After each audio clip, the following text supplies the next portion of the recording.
Alors Ratatouille a encore frappé. Il voudrait interdire le foulard pour les femmes musulmanes en sortie scolaire et il voudrait interdire le foulard à l'université.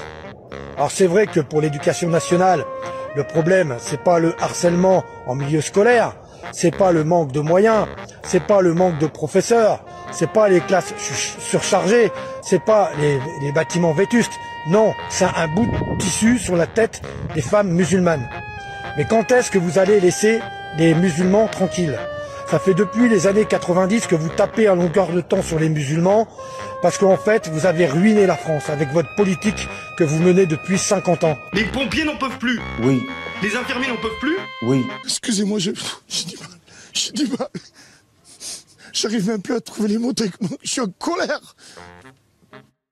Vous avez fait en sorte qu'il y ait 3 000 milliards de dettes. Ici Houston, vous pouvez répéter? 3 000 milliards de dettes. Et Houston, on a un problème. Je suis à la tête d'un État qui est en situation de faillite sur le plan financier. Je suis à la tête d'un État qui est, depuis 15 ans, en déficit chronique. C'est la faute des Arabes. Parlons de la dette. Elle était de 900 milliards d'euros en 2002. Elle est donc passée à 1800. Le double. Le double. On peut encore dire, c'est la faute des Arabes. Avec une dette publique représentant plus de 44 000 euros par habitant, la France est enquistée dans une équation infernale. Oui, c'est de leur faute. Pour 100 euros, on n'a rien du tout dans le caddie. On n'a absolument rien. Maintenant, tout est hors de prix. Enfin, je veux dire, il y a tout qui s'ajoute. Il y a l'alimentation, les factures, absolument tout, quoi. Les vêtements, tout. Et c'est pas le foulard qui fait que les Français ne peuvent plus remplir leur frigo. C'est pas le foulard qui fait que les Français ne peuvent plus partir en vacances, nourrir leurs gosses, habiller leurs gosses, les chauffer. Non, c'est pas ça. C'est votre politique. Et soi-disant sous couvert de liberté ou de laïcité. Mais vous êtes des hypocrites. Parce qu'en fait, vous en avez rien à faire de la liberté et de la laïcité. Vous voulez simplement agiter un chiffon rouge pour détourner les Français des vraies priorités. Et il y en a encore qui vous croient. Parce que bien sûr, ils écoutent des propagandistes comme Pro, Hanouna et toute sa clique de racistes islamophobes. Je signale évidemment, et vous le savez bien, que la télévision française est quand même farcie de programmes qui sont conformistes ou stéréotypés, voire stupides, de chroniqueurs racistes, de présentateurs harceleurs, de journalistes ou patrons de presse qui sont partiaux, voire propagandistes, et que donc on a une matière assez impressionnante pour examiner si les chaînes de télé respectent bien leurs obligations. Meir Habib, la voix israélienne. Bonsoir à vous, merci d'être là. Je suis député français. On ne tient pas éternellement une société avec BFM, de la flicaille et du Lexomil.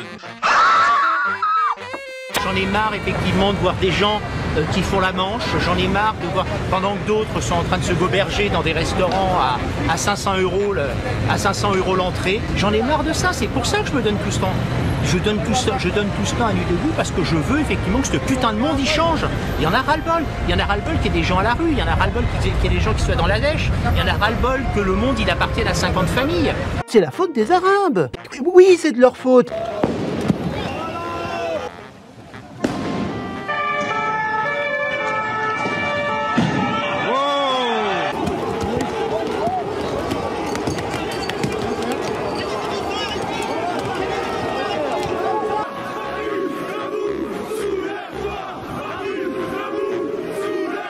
Le public de Liverpool n'a pas épargné le gouvernement français. Regardez cette banderole déployée en tribune avec Gérald Darmanin et Amélie Oudéa-Castéra représentée avec des nez allongés façon Pinocchio et un simple mot, menteur. C'est des guignols. On croit plus à rien. Moi, je crois plus à rien. Ils sont là uniquement pour la place, pour couper les rubans, les conneries comme ça, puis c'est tout. Voilà. La télévision informe sur ce qui compte vraiment. Elle vérifie ses sources et multiplie les points de vue. Vous ne dites que des mensonges. Combien vous touchez pour faire vos boulots? La télévision nous rassemble. Un jour, vos directions, et vous qui acceptez ce travail, vous aurez des comptes à rendre, monsieur. De quoi vous parlez? Oui, de la désinformation. Vos directions auront des comptes à rendre. En provoquant des discussions entre les générations, avec la confiance des téléspectateurs. On a l'eau de merde.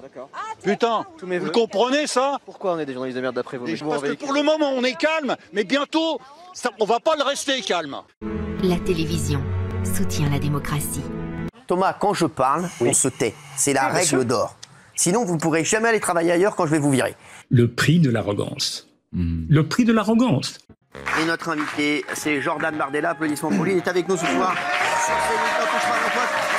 Sur كره الفرنساويين في الجزائر كما كان. Que vous écoutiez BFM, que vous écoutiez France Info, chaîne publique, chaîne privée... C'est de la merde. Non, non, c'est Cloug. Oui.